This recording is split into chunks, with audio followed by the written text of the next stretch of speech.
Okay, I'm rolling on We're up and rolling. We have speed. And you're rolling on the DVD. Hi, I'm Tim Naftali. I'm director of the Richard Nixon Presidential Library and Museum in Yorba Linda, California. I'm here in Washington, D.C. with Richard Ben-Veniste. It's October 20th, 2008, and Mr. Ben-Veniste is kindly participating in the Richard Nixon Oral History Program. Thank you very much, Richard, for doing this. Well, you're very welcome. Let's start by asking, how were you picked for the Watergate Special Prosecution Force?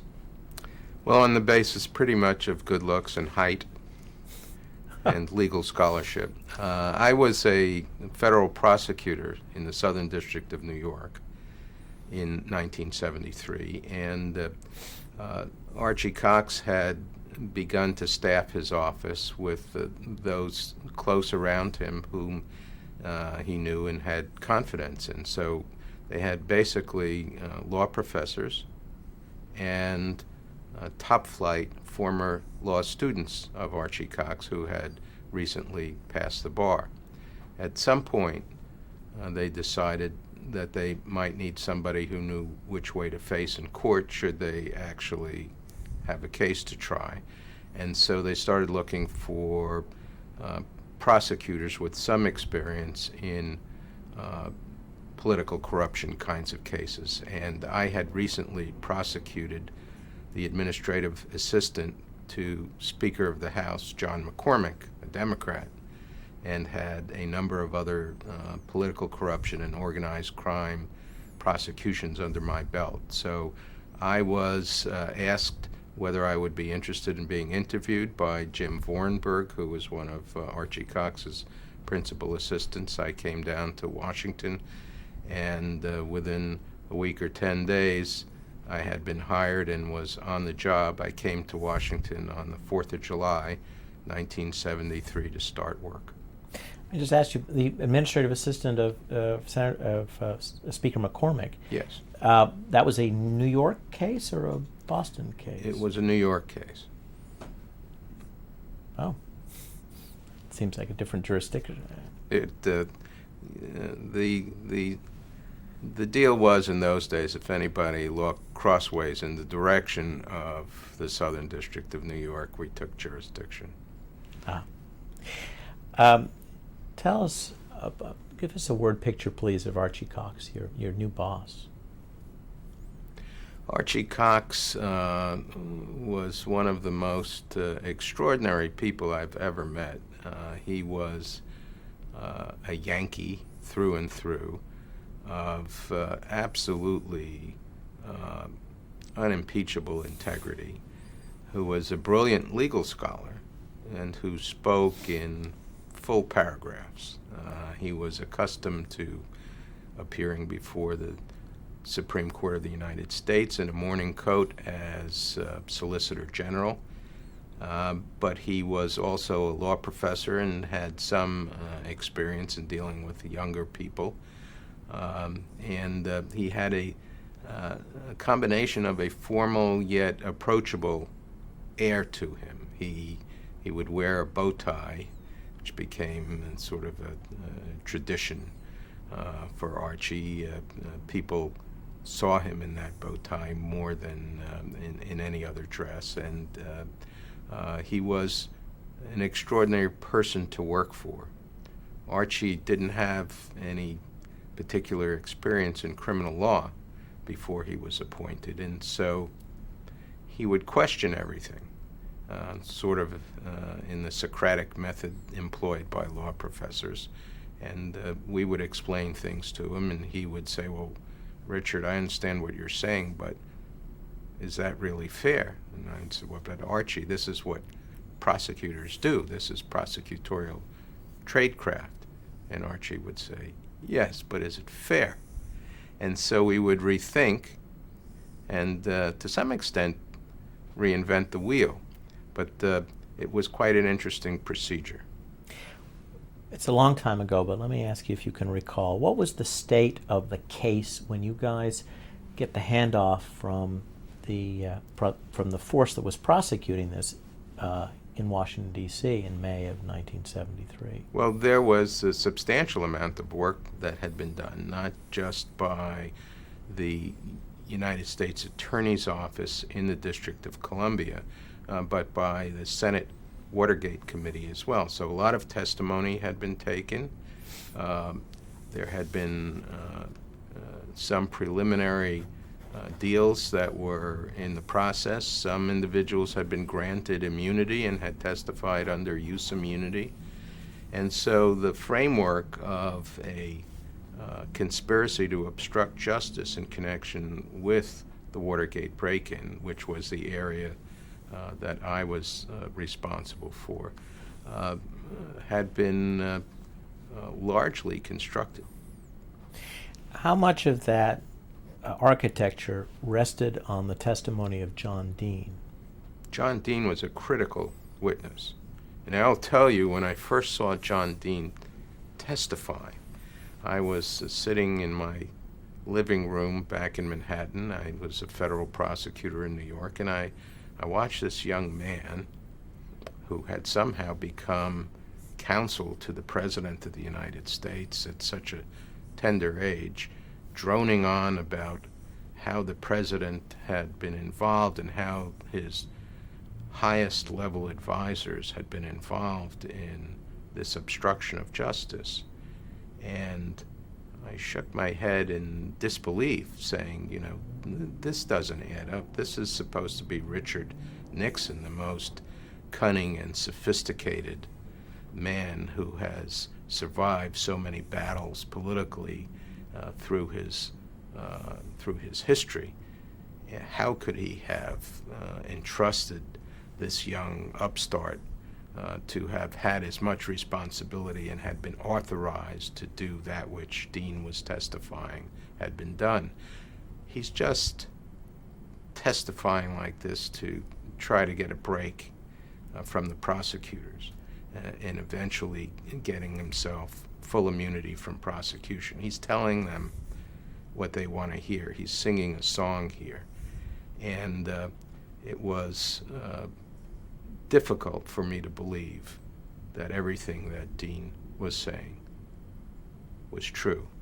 And yet, at the end of the day, John Dean became the most fully corroborated witness that I have ever seen in 40 years of practicing law. And I've seen a lot of witnesses. We're going to get to... I'm sorry, just when he said, "This is Richard Nixon," when he made that line, there was a little speedy car that sort of went by. But for the rest of the... For the rest of it, as tight as can be. Oh, that's fine. That was great. We're going to talk about Am I corroboration. being too wordy? You're being... no. It's... Okay. You have to just be yourself. Well, I don't want to just give you No. concise answers. No, you just answer the question as you would like to. You are there when, obviously, you've just started, when the existence of the tapes was made known. Tell us how Alexander Butterfield's testimony before the Senate changes your approach to the case.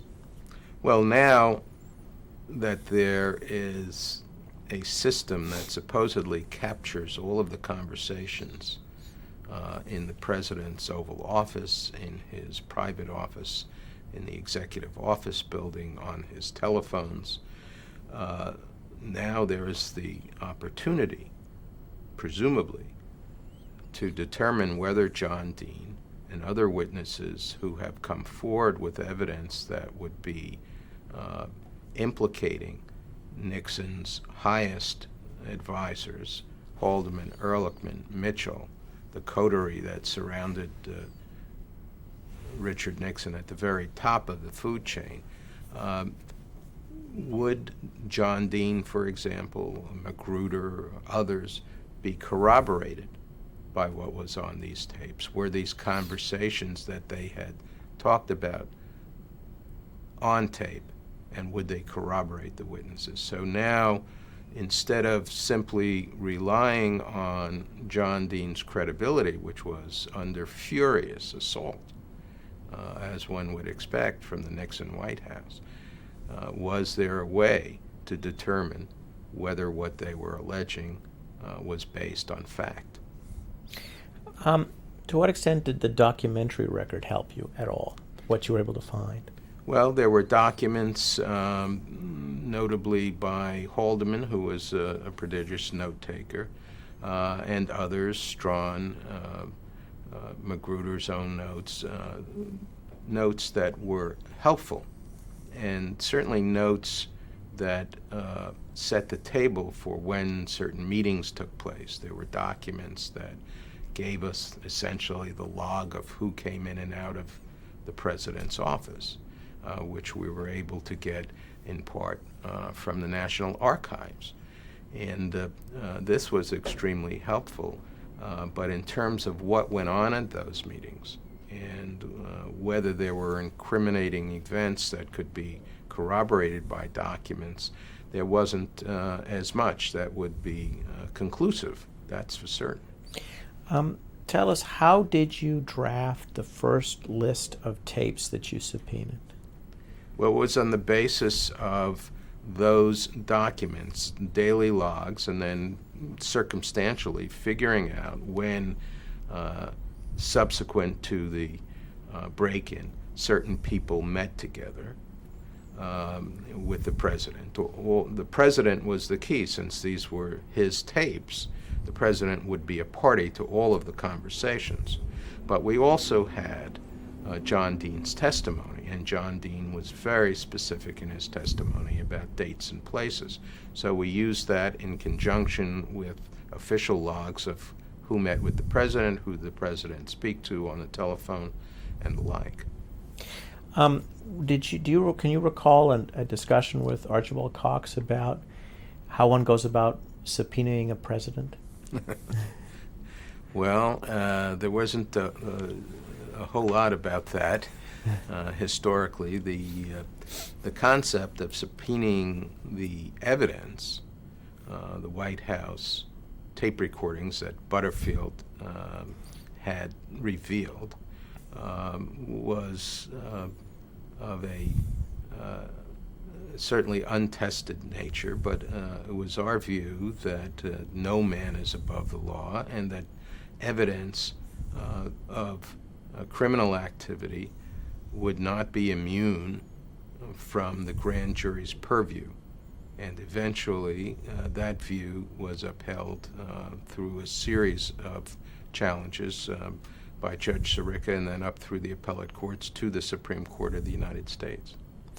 In your book with George Frampton, there are a couple of very interesting issues that you discuss from that period of the summer of 1973. I want to ask you about two of them.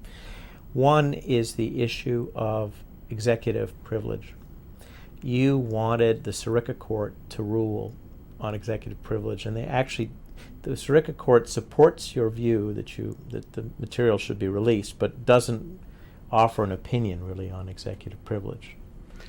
Well, I think the issue of executive privilege is not an absolute one, and the question is whether, again, if evidence is available and the grand jury requests it of criminal activity, then the fact that the president claims that he is entitled to the benefit of the advice of close advisors is trumped by the grand jury's ability to obtain information. Now, if the president had been seeking legal advice from a lawyer about a criminal act that he had committed, then that evidence would be precluded from discovery by the attorney-client privilege. There are other privileges which might be available. National security was, of course, raised from the very beginning by the president, that such a subpoena issued by the special prosecutor's office would transgress important national security considerations. And yet, at the end of the day, there was not one single instance of national security matters being requested by us on the material that we sought. During the period that the subpoena goes out, who has physical custody of the tapes?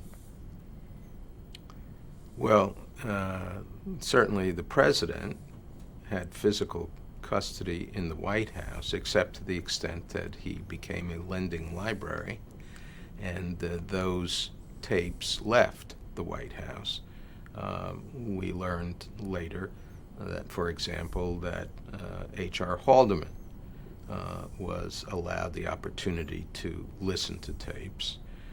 He was, by that time, out of the White House. He had been allowed to resign his position, and though the president suggested that Haldeman, as a continual trusted advisor, be allowed to listen to them, the tapes were taken by the president to Camp David at one point and were transcribed by Rosemary Woods, and the president's assistant, Stephen Bull, was also involved in the handling of the tapes at that point. Tell us about your reaction when, I guess it's Len Garman and Fred Bizard, both or one of them, informs the force that there are some missing tapes and gaps on one tape in particular. Well, immediately after the Saturday Night Massacre and the president's capitulation that he will in fact produce the first tranche of subpoenaed tapes, it was announced that one of the tapes didn't exist and another had not been recorded. And so this announcement was met with some degree of skepticism, inasmuch as Archie had been fired after a promise that he would not be fired except for extraordinary impropriety, and yet he had been removed in the Saturday Night Massacre. And so we're not inclined to be terribly generous in crediting the president simply on the basis of what his lawyers put forward. And so we appeared before Judge Sirica. The assertion was made by Fred Bizard, counsel to the president, that two of the tapes could not be produced. And one of them could not be produced because supposedly the recording mechanism in the taping system, the timer, had malfunctioned. And I suggested that we have a hearing about it. And Bizard did not regard that suggestion as one which he would embrace immediately. And the judge said, well, maybe you can satisfy Mr. Ben-Veniste and his associates by explaining why that happened. I said, okay, but Judge, we're not promising that we won't come back to you. So it was arranged that one of the technicians from the bowels of the White House, a gentleman by the name of Zumwalt, who was involved in setting up and maintaining the taping system, was delivered to my office the next day with a White House lawyer accompanying him. And I said I would be happy to interview Mr. Zumwalt, but the White House lawyer could not attend. We had enough of the White House sending monitors during the cover-up period, with John Dean being privy to all of the work that the prosecutors were doing in accumulating evidence and interviewing witnesses. So I said, that period has ended. There's no more White House sitting in on interviews. And he said, well,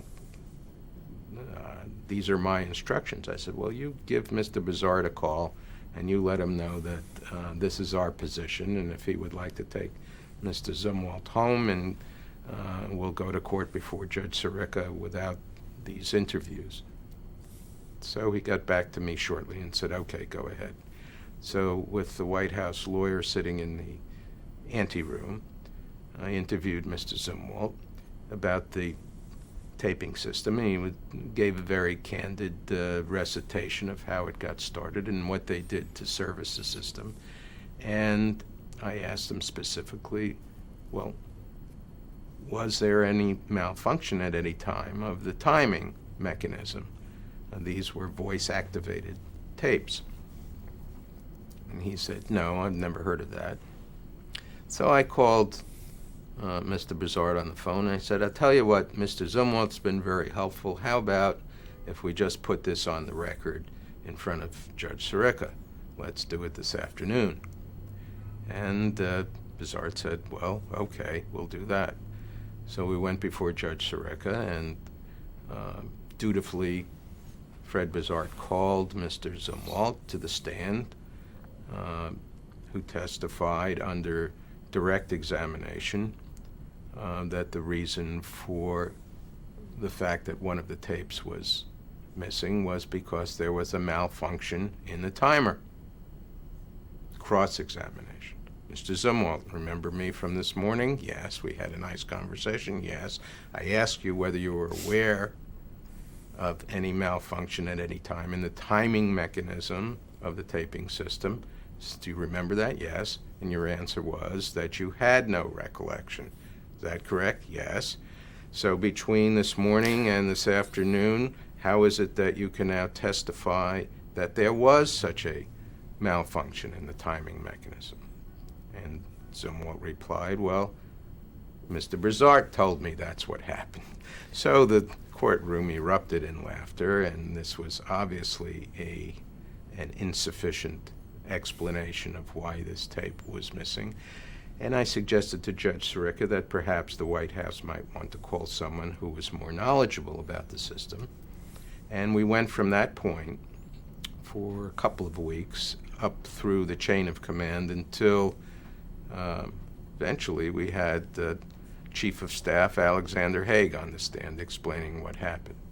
In the course of all of this, the supposed mythical, extraordinary capability of the White House staff, the Haldeman's, Ehrlichmans, Haigs, and the like, was substantially called into question. I think there was already now the choice between incompetence or venality, and incompetence was the preferable choice under those circumstances.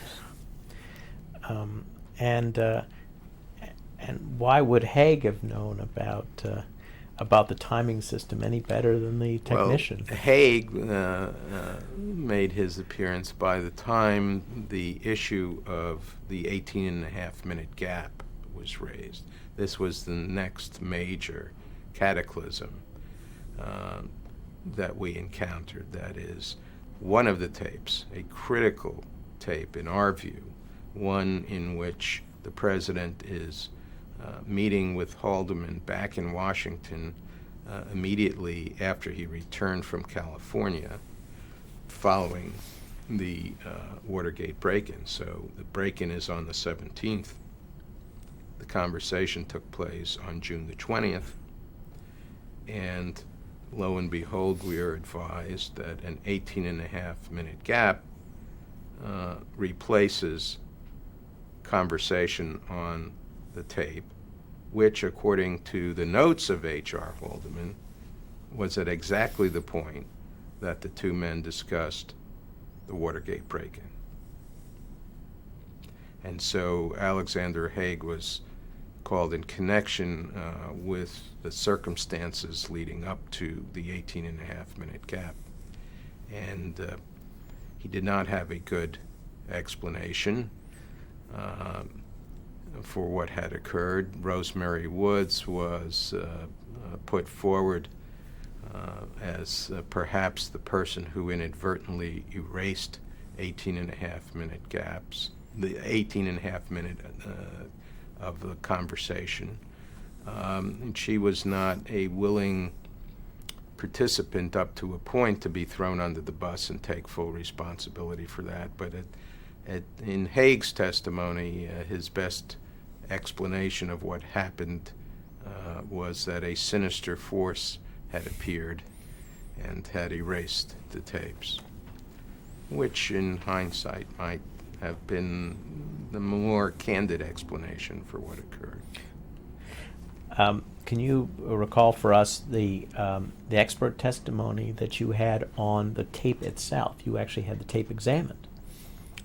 Yes. The White House and the Watergate Special Prosecutor's Office reached an agreement whereby we would call a distinguished panel of experts, experts in audio technology, physicists, prominent scientists, to determine first whether anything could be recovered from the tape that had the 18 and a half minutes of buzzing and various non-human voice material on it. And secondly, if they could determine how, in fact, the 18 and a half minutes was obliterated. And so we convened such a panel, and they came to a conclusion. And their conclusion was that the 18 and a half minutes had been created as a result of from 7 to 9 separate, distinct erasures on that tape.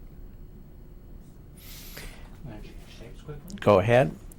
Is there a Kleenex over there? Or just a napkin? I think there's a napkin. May I have 2, please? Thanks. So, should I press the stop or the pause? Pause. Okay, I'm gonna guess. No, wait. That's just stop. Okay, I'm rolling on the And we're up and rolling on tape number 2. Thank you. Richard, to what extent was Richard Nixon his own lawyer in this case? Well, I wasn't behind the scenes in a position to know, but I think Nixon's fear of disclosing what had actually occurred really inhibited him from choosing a legal team early on with substantial criminal law experience. And so, as in the tapes hearing, every day at the end of the hearing when we got more and more inconsistent answers, unsatisfying answers, I would ask the court to continue the hearing and to call new and additional witnesses, and we simply ran the table on the White House, calling witnesses from the bowels of the White House up through the Chief of Staff. Well, let's go back in time a little bit to the weeks before the Saturday Night Massacre. To what extent did Archibald Cox let you in on his discussions with Elliot Richardson about possible compromises, most famous being the Stennis Compromise? Well, I personally was not involved on a day-to-day basis, although Archie was quite open with his most senior advisors, the Jim Vorenbergs, and Stephen Breyers, and Hank Ruth of the office. I was doing the day-to-day investigation, and but as we got closer and closer to the time at which the deadline had been set for an answer from the court as to what the position would be from the White House, the pressure was increasing on Archie Cox to enter into an agreement that was less than providing us the evidence that we sought. And in that regard, he then gave us the details of what he'd been asked to do, which was to accept a so-called compromise, which would have involved Senator Stennis of Mississippi listening to some portion of tapes and then authenticating as accurate a synopsis of the tapes that President Nixon was to supply to us in lieu of the actual tapes. Well, of course, that was not acceptable on several grounds. Without getting into Senator Stennis's relationship with Nixon, although a Mississippi Democrat, Senator Stennis was closely aligned with Nixon on a number of things, including the Vietnam War, and cracking down on protesters, two areas of significance at that time in our history. Now, beyond that, Senator Stennis was somewhat along in years, certainly over 70 years of age, and had been shot recently in the head in connection with the mugging on Capitol Hill.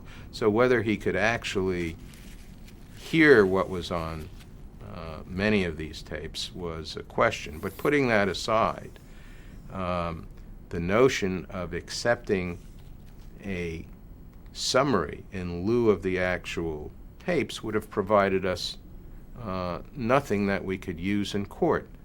If we couldn't use the tapes, a summary would not be admissible as a summary in court, even if it were accurate, even if we had some reason to believe that, independent reason to believe in its accuracy. So this was not acceptable. It was a pretty ingenious, if not devious, suggestion by President Nixon that Cox should accept such a, quote, compromise. But he told us in no uncertain terms that it was unacceptable. And of course, we fully agreed with that. At the same time, he was under some pressure from Elliot Richardson to agree to some sort of a compromise, but Archie would not do so. Tell us about what you can recall of the day before his dramatic press conference. Did you have an inkling that he was going to be fired? Well, as the day came and passed for the president to provide the subpoenaed tapes, and the White House announced that it was not going to comply, that it had offered a reasonable compromise that Professor Cox had refused, it became clear that we were at a point of immediate confrontation. And so, while intellectually we thought it was certainly possible that the president would lash out and fire Cox and disband the office, we took at least the precaution of taking some summaries of evidence out of the office and put them in a place where they would not easily be detected, just in case it would be necessary to resume by presenting this information to some other body at some point. It turns out it's 35 years ago today. Where were you on Saturday, October 20th? Oh. Well, we all went to the press conference at the National Press Club, where Archie Cox gave an absolutely stunning performance. I think he was able to demonstrate his sincerity, the correctness of his position in not being able to accept the so-called compromise, and still be true to his obligations that he had sworn to in accepting the position of Watergate Special Prosecutor. I think he was able to demonstrate that he was not an arrogant person, that he was indeed a rather humble person who had a good perspective on what the optics of this situation was. He was not defiant of the president. He did not want a fight with the president, but by the same token, he had obligations to uphold that he had sworn to, and he was not going to be able to back down from those. And so we left that conference with a great feeling about the person we were working for and about the correctness of our position. It was Saturday afternoon. We hung around in the office for a while, and then we went home because everybody knows nothing happens on a Saturday night in Washington. All right, and then how do you hear about the news of the evening? Well, I was at home in my apartment in Georgetown and having dinner with a friend, and television was on in the other room just in case, and then there was a news flash interrupting the programming, and I heard Carl Stern reporting breathlessly from the White House lawn that the president had fired Archie Cox and disbanded the Watergate Special Prosecutor's Office, which turned out to be not the case. But that in the course of that, Elliot Richardson had refused the president's order that he, as Attorney General, fire Cox, and he had then fired William Ruckelshaus, the Deputy Attorney General, who had also refused to follow the order to fire Cox, and that Cox had in fact been fired by the third man in the line of command, Solicitor General Robert Bork. And so at that point, I was excusing myself from my own apartment and saying I've got to get downtown, and at that point the phone rang, and it was John Dean. And John Dean asked me if I had heard, and I said I had. And John Dean had just the day before, on that Friday, the 19th, entered a plea of guilty to conspiracy to obstruct justice, a 5-year felony, and to cooperate with the Watergate Special Prosecutor's Office in connection with our investigation. And suddenly, John Dean saw himself even more vulnerable than before. What's going to happen? I said, John, I'm going down, and I'm going to find out as best I can what's going on, and I'll let you know. I'll be back in touch with you. So I did. I rushed down to 14th and K, and our offices were occupied by the FBI. Indeed, one of the same FBI agents who the day before had been working under our direction was now a part of the group that had been dispatched by the president to seal our offices. So we had been rather provident in taking the precaution of taking some of the materials that we had, summarizing the evidence, and putting them elsewhere. But our offices were occupied. It was an extraordinary scene. We had our own security, uniformed officers who were acting as our security, who had this confrontation with the FBI when the FBI demanded entry into our offices. No one was injured. There wasn't any physical confrontation, but it was a very scary moment. Here, naked force was taking over from the rule of law, and I must say it had the aspects of a military coup. Did the FBI actually go through any of your files? Did you find evidence of that? They did not, as far as we knew. They simply sealed off the offices and would not allow any material to leave. When was that seal removed?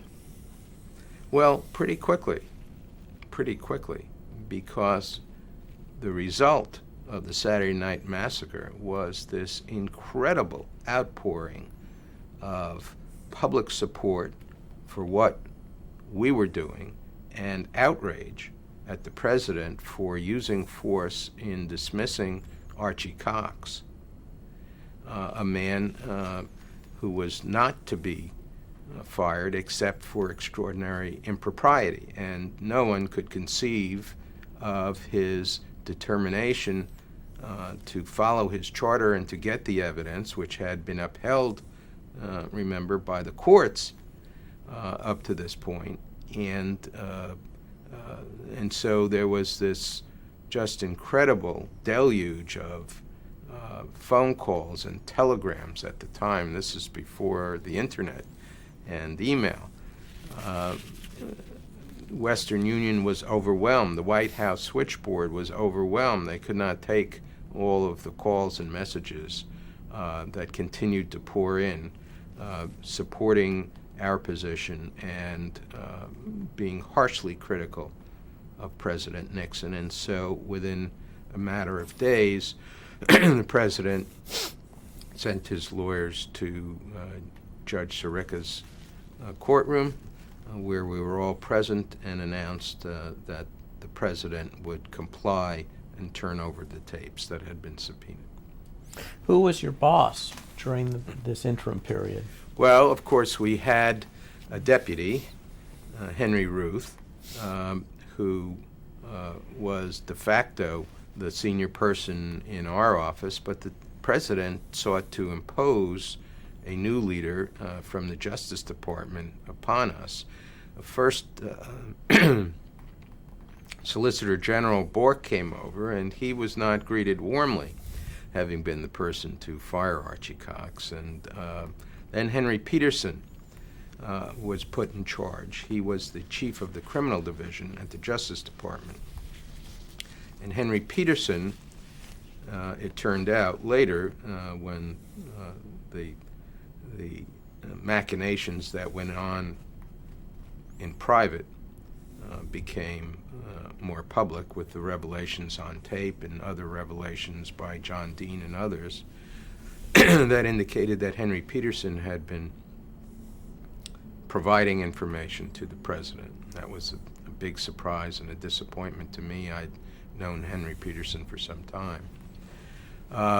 But Henry Peterson really took no action, received no information during the interim period until a new special prosecutor was selected to take the place of Archibald Cox. Did you witness Robert Bork's sort of visit with the staff? I mean, did he come over to the staff and talk to all of you, explain what had happened? He did. He came over and explained that for purposes of continuity of government and responsibility and acting responsibly to frame the issues and so forth and so on, he had felt obliged to follow the president's orders and fire Archibald Cox. And how was he greeted? There was no applause, to say the least. The view was then, and would have been quite interesting, because once you get past the Solicitor General, there's no clear line of authority within the Justice Department. So if the president had been frustrated in not finding someone within the line of authority, clearly, to fire Cox, then that would have raised still another issue as to who was authorized to do so. Al Haig has told us in an interview that Leon Jaworski was really his choice. Tell us what you remember of, first of all, hearing about Leon Jaworski, and then your first meeting with your new boss. Well, Leon Jaworski was a much different fellow than Archie Cox. Leon was the name partner in a very prestigious and large private law firm, Fulbright and Jaworski, from Texas. And we kind of looked him up. There was no Googling, but he was a prominent Democrat. He'd been a supporter of Lyndon Johnson. He had a distinguished record during World War II in the Judge Advocate General's office, and had been involved in certain matters of prominence in his career, including in connection with civil rights enforcement. On the other hand, he had been the chairman, we were told, of Democrats for Nixon in the 1972 presidential election. And so, seeing as he was handpicked not by any independent person, but by the president himself, who had fired Archie Cox, I certainly had a degree of wait-and-see skepticism, to say the least, about Leon Jaworski. And, well, how does he resolve that? I mean, does he ever resolve it in your own mind? Well, he made a very good first impression by coming up without a single assistant with him. He didn't hire anyone from his law firm. He accepted the staff. We had not been fired, contrary to initial reports. Perhaps inadvertently, the president had simply neglected to fire us. So here we were, fully armed with all of the history of what had gone before in terms of the cases we were working on, and ready to proceed. And so Leon did not bring even a secretary with him. Florence Campbell, who was Archie's secretary, simply became Leon's secretary, and Leon moved into Archie's office. And little by little, in his deeds as well as his words, we began to have confidence in Leon Jaworski. But his style and his manner of proceeding was very different from Archie Cox's. Could you tell us a little bit about those differences? What? Well, Leon was a lot more formal in some regards, and somewhat more secretive. He would disappear from time to time, and the reports were coming back from the front office that he was meeting privately with Alexander Haig, and of course that was of some concern. I mean, we were not dealing in a situation of tabula rasa. Here we had tapes that had been subpoenaed that had either disappeared or been obliterated and altered. We had a situation where our leader had been fired illegally, and we were certainly in a position to be skeptical. It was not beyond speculation that Leon Jaworski had been hired to perpetrate the biggest fix of all time. And so, in the words of Ronald Reagan, who came much later, I was prepared to trust but verify. You've commented on sort of the radicalization of Leon Jaworski. Could you explain what? I mean, he's not here to talk to us about this. So how observing him, how his view of the case may have changed with evidence. Well, we don't really have a basis to understand whether he had a different view or whether he was predisposed when he took the job toward listening to Alexander Haig, who said there were a bunch of young whippersnappers who were just out to get the president and were skewing the evidence and so forth, or whether he had a more objective approach in his mind to the task that he had agreed to undertake. But once he listened to the tapes, there was no question but that Leon was radicalized in his thinking, in that having listened to the March 21 Cancer on the Presidency speech, where Richard Nixon rebuffed John Dean's attempt to get Nixon to focus on getting the White House away from the scandal, getting himself personally distanced from the scandal, that is, to stop it cold right there, not pay any more hush money, and to convince those who had perpetrated the cover-up up to that point to come forward and take their medicine, but to save the presidency.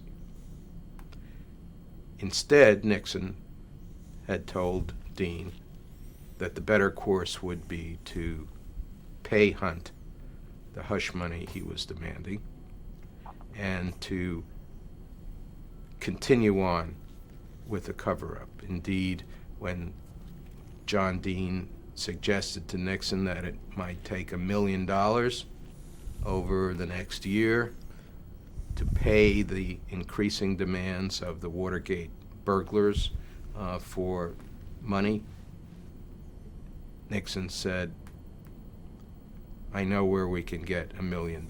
I know where you can get $1 million in cash. It won't be easy, but we can do it. And a number of comments throughout that conversation about keeping the cap on the bottle and not letting Hunt spill the beans or any of the others who were asking for hush money tell their stories, but rather to continue the cover-up that had succeeded up to that point in insulating the White House from the conspiracy to cover up the motives, the background, the history of other things that John Mitchell had described as the White House horrors from becoming public. Speaking of whippersnappers, to what extent do you recall from the Cox period disagreements between your team and him over directions to take in the investigation? Well, I don't think there was much in the way of disagreements. There was so much to do, and the time was not an issue. So we prioritized, we focused on the cover-up. In our task force, I had been hired to work on what we call the cover-up case, which is what occurred after the break-in, various promises, hush money payments that John Dean had talked about in his Senate testimony, offers of presidential clemency, and the like. And so I guess there was one thing that I disagreed with Archie Cox on mildly. Once we subpoenaed the tapes, and before they were produced, I suggested that it might be provident if we were to ask Judge Sirica to hold the tapes in the court's possession prior to any final adjudication of whether we would be entitled to receive them, just to safeguard them. Professor Cox sort of snapped at me and said, the President of the United States is not going to do anything to these tapes, Richard. I'm not going to get into that fight. Well, he was probably right from the standpoint of the optics. It might have looked like overreaching, but he was wrong as to whether anything would happen to those tapes. Something most certainly did. We just have a few more questions. Thank you. And we're back again. Thank you. Richard, did your task force also look at responsibility for ordering the break-in? Only insofar as it provided a motive for the cover-up. And so there were a number of things that preceded the arrest of the Watergate burglars on June 17th. And one of them, most notably, was the prior break-into the psychiatrist's office of Fred, let's do that again. Yeah. Go ahead. To start again. I'm just going to ask you: did your task force look at the issue of responsibility for the break-in, for ordering the break-in? Only insofar as it provided a motive for the cover-up, to know who was responsible for paying for, organizing, approving the break-in. And of course the break-in was perhaps the most notable reason for a cover-up, but there was also the prior break-in and burglary of Daniel Ellsberg's psychiatrist's office in California by the same burglary team that had broken into the Watergate to bug the Democratic National Committee headquarters. And indeed, the June 17th break-in was not the first break-in.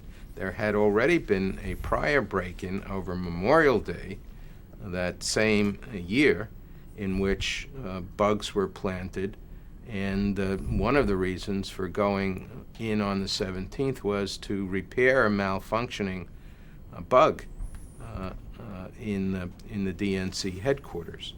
And so that, in combination with other things that the White House had done, provided the motivation for those who were involved in the cover-up conspiracy.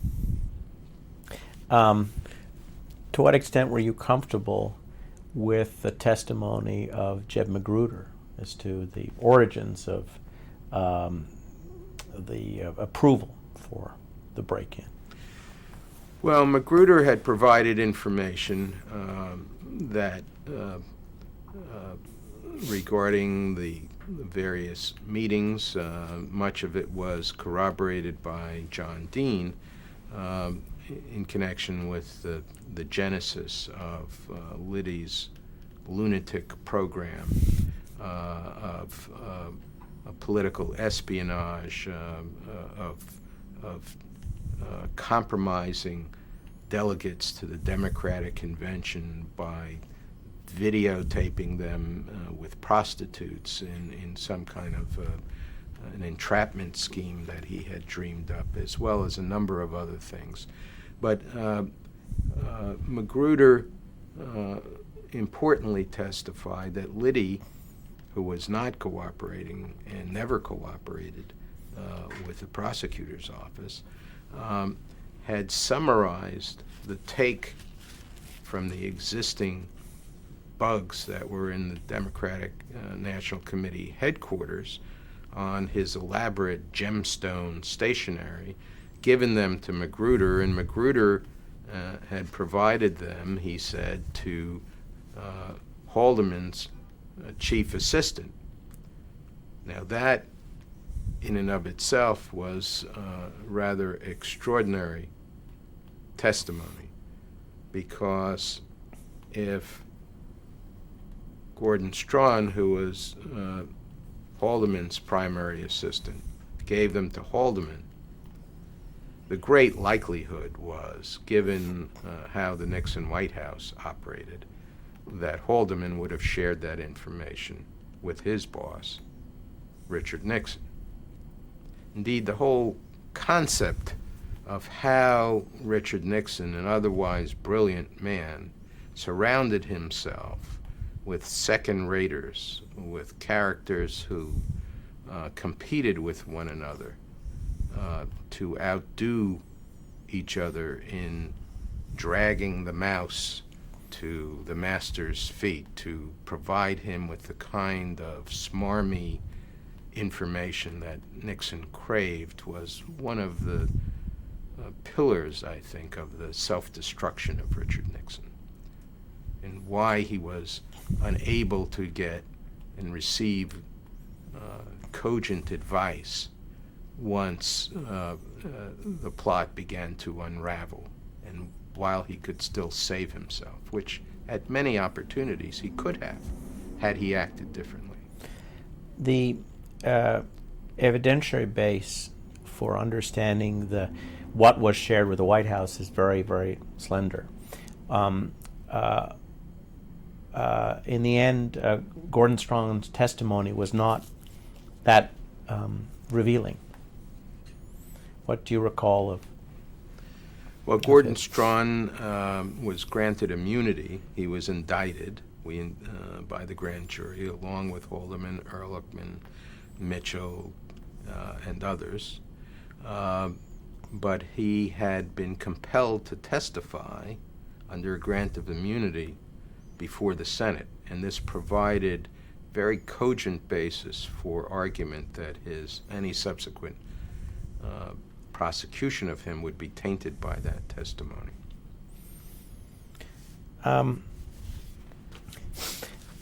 He had an excellent lawyer, I might say, Jack Bray.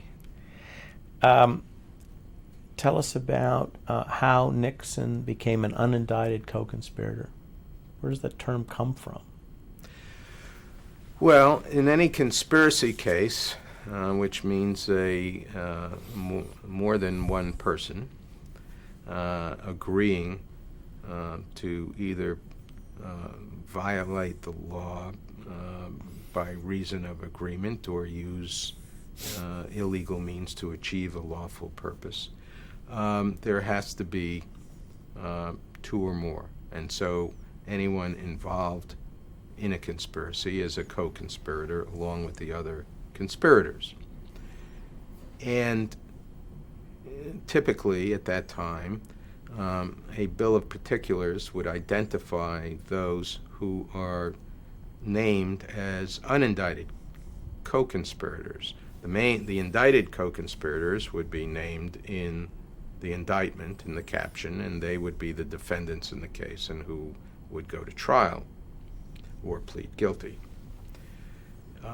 In the case of Richard Nixon, it was, I think, the better view that a sitting president should not be indicted and forced to stand trial while there was a mechanism operating and constitutionally provided for, that is impeachment, for high crimes and misdemeanors.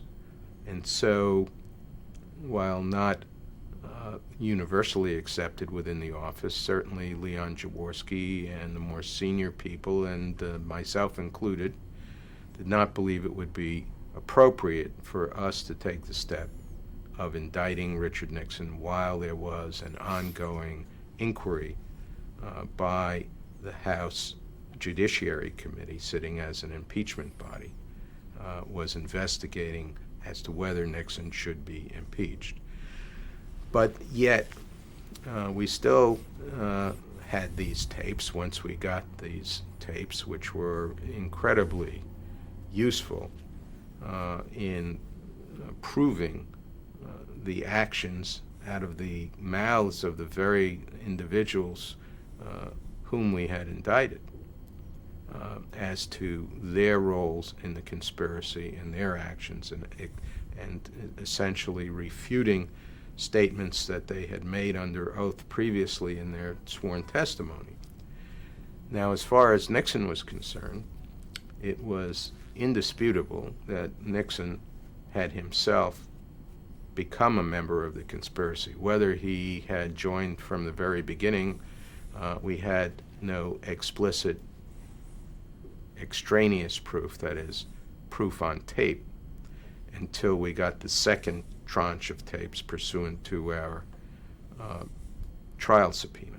Let's talk about that. Before we talk about the reaction to the second tranche, tell us about, again, how you put together the second tranche. We discussed how the first tranche was put together. What do you recall of that mechanism? Let me finish answering on the co-conspirator question. Go ahead. And so, to correctly characterize Nixon's involvement in the conspiracy to obstruct justice, and this is very important, in order to have the tapes admissible as evidence at the trial of those who were indicted, it would be correct, indeed necessary, to identify Richard Nixon as a co-conspirator, even though he was not indicted. So, in order to deal with that, and to deal with Leon Jaworski's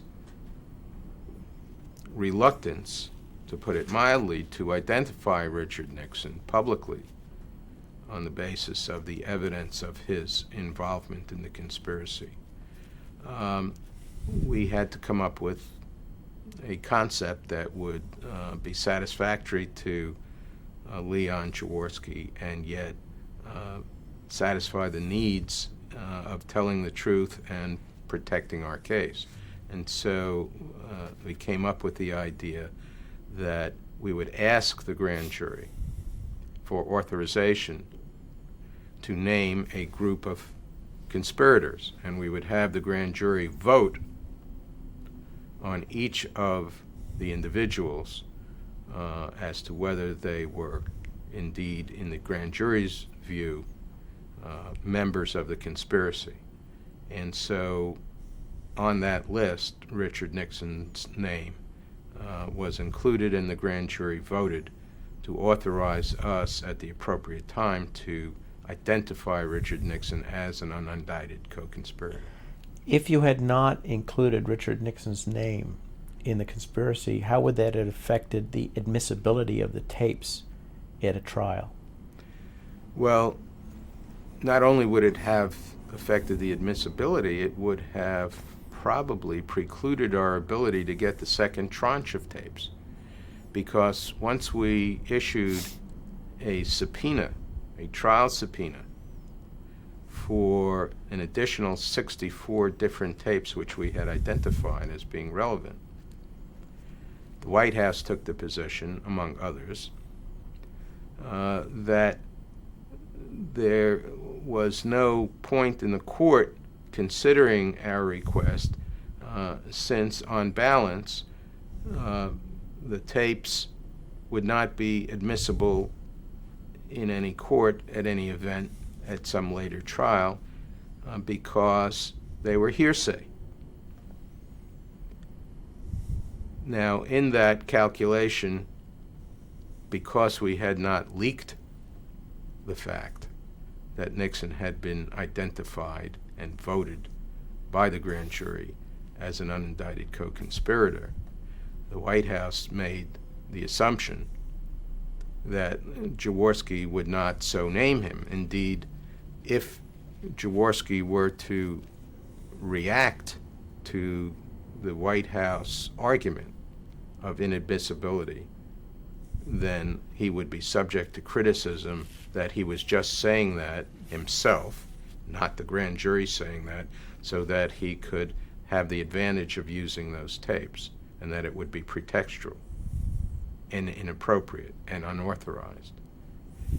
And so we went down to the White House, Jaworski and I and Phil Lacavera, another of our members of our staff, and we showed Mr. St. Clair and General Haig the transcript of the grand jury proceeding in which they authorized the naming of Richard Nixon, and that was quite a shock to James St. Clair.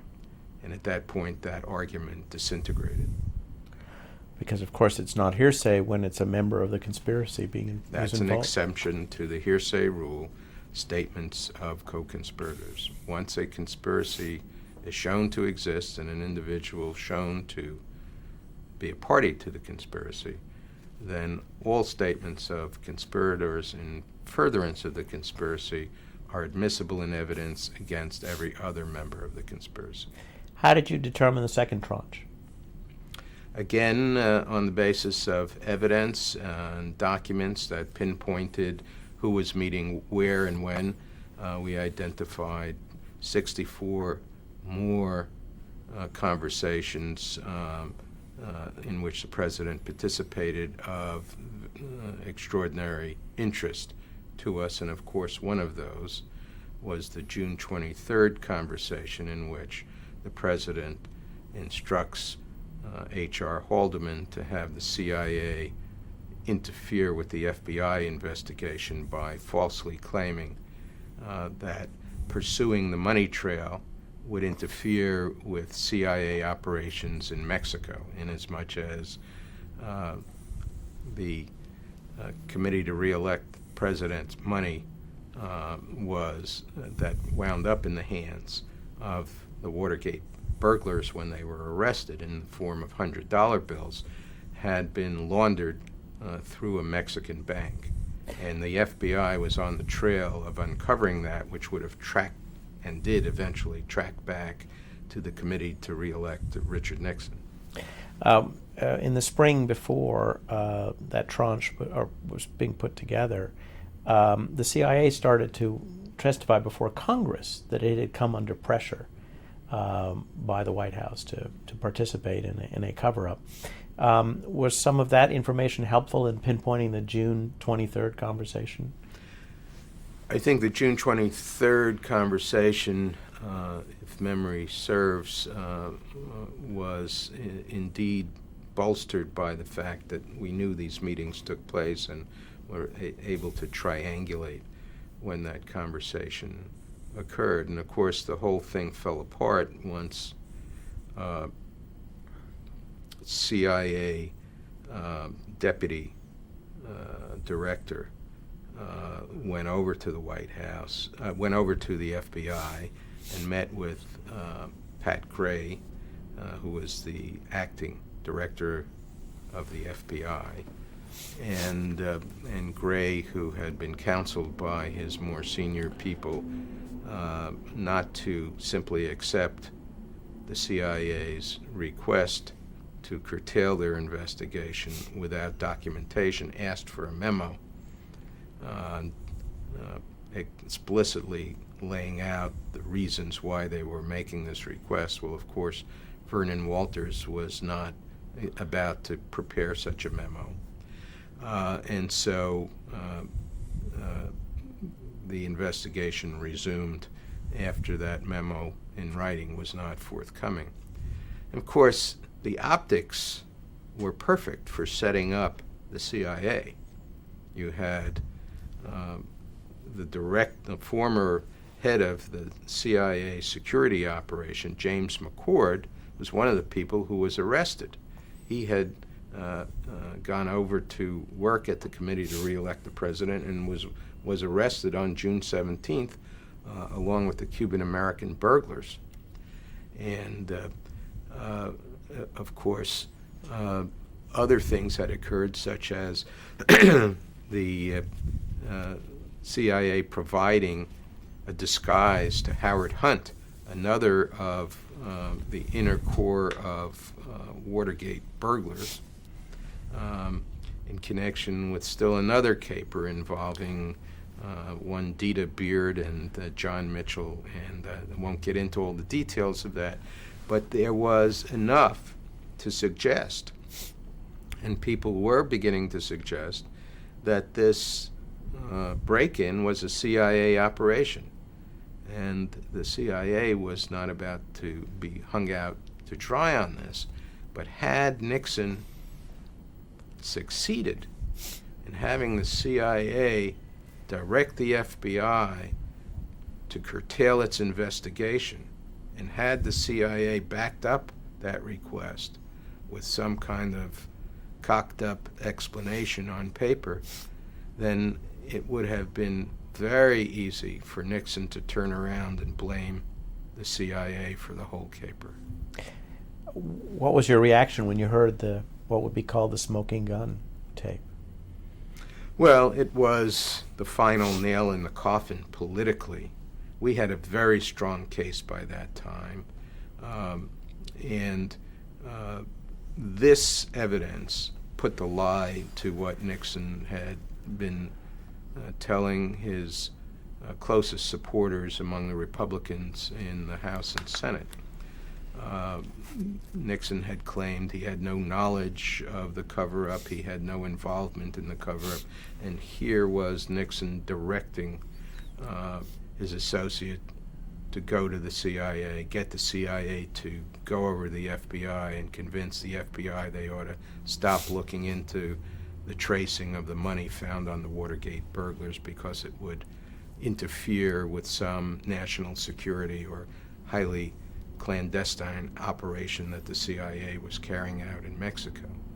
And so at this point, Nixon's support, which had been wavering, now pancaked. And so Barry Goldwater and Hugh Scott and others came over to the White House and told Nixon he could not win in the Senate. If he were impeached, he would be convicted. And that led immediately to Nixon's determination to resign in the face of certain impeachment and conviction. Were you confident that on the basis of the June 23rd conversation that you could have actually tried the president for obstruction of justice? I think the case against Richard Nixon, in which we had already established substantial evidence that he had been involved not only in authorizing hush money to be paid to obstruct justice, in offering clemency to obstruct justice to those who had been apprehended, but now authorizing the CIA to use a pretext to interfere with the FBI's investigation would have made a very substantial case against Richard Nixon, and I think one in which the president would have been convicted of obstruction of justice if it had run its course. Of course, that was not to happen. Where were you when Nixon resigned? Do you remember where you were that day? Well, I was in Washington working the usual 14-hour days, but it was, I think, not unexpected. At this point, he had no outs. He, as I say, at every turn in the road, Nixon had taken the wrong fork. He had, I think, squandered the opportunity to save himself. Had he immediately after the break-in taken responsibility, if he had destroyed his tapes prior to the time that they were identified as being in existence by Alexander Butterfield, even if he had immediately destroyed them afterwards, if he had taken responsibility and acted as a individual who knew the difference between right and wrong, who cared about the immorality of the situation and the damage that had been done to the Constitution, and done his mea culpa, I think there was a chance that he could have survived, that his presidency would have continued, although he would have been gravely wounded as president. It was not until the fact that his lies were irrefutably demonstrated out of his own mouth on tape that he then lost any option of continuing as president. Did you observe Mr. Jaworski's reaction to the smoking gun tape? Well, I did not. I wasn't in the room, but by this time, Leon had long ago decided, I think in his own mind, certainly when he made the determination that Nixon ought to be identified as a co-conspirator, that Nixon had associated himself with the conspiracy, had acted improperly. I mean, even on March 21, here is Richard Nixon giving advice to John Dean and Haldeman about how to lie in testimony under oath, to say, oh, well, here's how you do it. You just say you can't recall, and then you won't be prosecuted for perjury. Of course, we did prosecute for perjury, and I had H.R. Haldeman on the stand in cross-examination during the Watergate cover-up trial, and I asked him if he remembered the instruction, because he was indicted for answering that he did not recall something that he quite clearly did recall in connection with the conspiracy. And I said, well, there was this tape recording of Richard Nixon and you on March 21 where Nixon is instructing you as to how to evade giving truthful answers. You remember that? And Haldeman said, I don't recall. The pardon.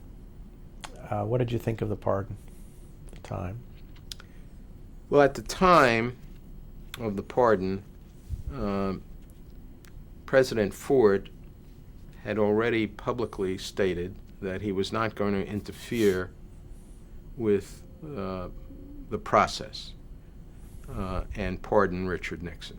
He said, when it comes to my desk, then I will determine whether or not I will issue a pardon. And so in my mind, that provided the opportunity after the Watergate jury was sequestered. Remember, the pardon occurred in the summer and the trial did not start until months after. I assumed that we would have the time to then formulate a charge, bring a charge of now ex-President Nixon, and then the president could decide whether he wanted to pardon Richard Nixon, and Richard Nixon could decide whether he would accept the pardon. But the charges would be spelled out. Instead, President Ford reversed course and issued a pardon. Now, I have no problem with the fact that Ford was within his constitutional power and authority to issue a pardon. I thought the timing was somewhat unfortunate because it left open the question of whether Richard Nixon accepted responsibility for his criminal activity.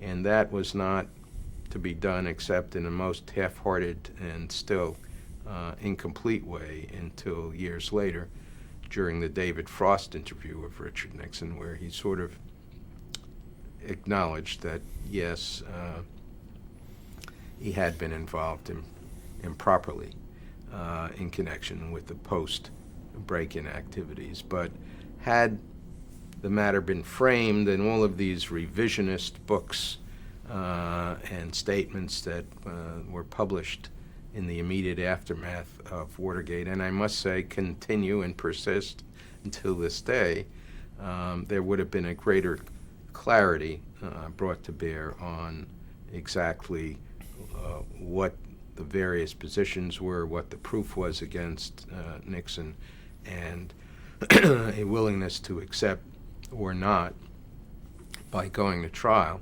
responsibility for criminal activity. I need to change names. What? I have just the legacy.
Not to do that, forego that leverage that I might have if I can be taken care of. What I want is money, and what I want is clemency. And both of those things were promised. One of them was delivered. Aaron, and you can buy the straight DVD. Yep. And I'm sorry. Now we're rolling. One defense that the Richard Nixon made was that the money was not hush money. This was money just for the defense, the legal defense of the Cubans. How were you going to sort out motive if that had ever gone to trial? Well, I'm not. No, it's a hard. No, getting into the trial of Richard Nixon, because we would be here all day. But the circumstances under which the payments were made and the promises that were made And the flip side of, if you don't do this, we will use our leverage to give testimony for which our sentences will be reduced or commuted, or will get immunity from the prosecution for testifying against higher-ups, becomes an obstruction of justice. So the offer of clemency, the offer of hush money, all fall into the same basket. And then, of course, there was the misuse of government agencies, such as the CIA, to interfere with the FBI, another indication of an obstruction. From your perspective, what was the legacy of Watergate? What came The out legacy of this? was, don't tape yourself committing a crime. That's the very short answer. I mean, in Watergate, we say that the system worked, but it almost didn't work. I mean, there were many points at which it might have been thwarted. And part of it was the extraordinary nature of the people who became involved. You had a federal judge, a Republican appointee, who would not tolerate a false story being perpetrated in his courtroom. You had Sam Ervin, who went forward and conducted a very, very robust congressional investigation. You had Peter Rodino, who in an extraordinary way gave the American public confidence that any proceeding by the Judiciary Committee on impeachment would be done in a fair and honest way. You had Archie Cox and then Leon Jaworski, two extraordinary individuals who took on the responsibility for conducting a fair investigation and seeing it through. And so, in a sense, it was a combination of extraordinary circumstances that Nixon wanted Elliot Richardson to become his Attorney General, and as a consequence of that, the Senate, which was controlled by the majority of Democrats, required Richardson to make the promise that he would appoint an independent prosecutor. And Richardson, who turned to his former law school professor, Archie Cox, to perform that function.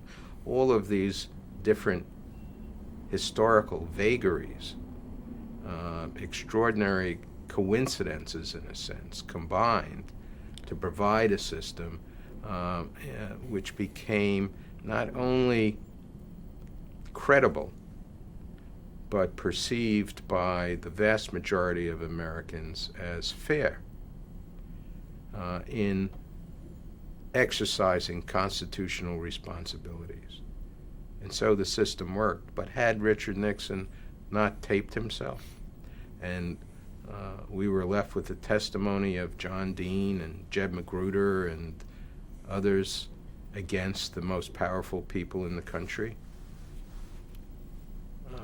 one might speculate as to how an eventual trial would have come out, but I have substantial doubts that Richard Nixon would not have been able to weather all of that had he not taped himself having conversations of an extraordinary, incriminating way, and candid conversations, had the House and Senate not been determined to ferret out the truth, had Archie Cox not accepted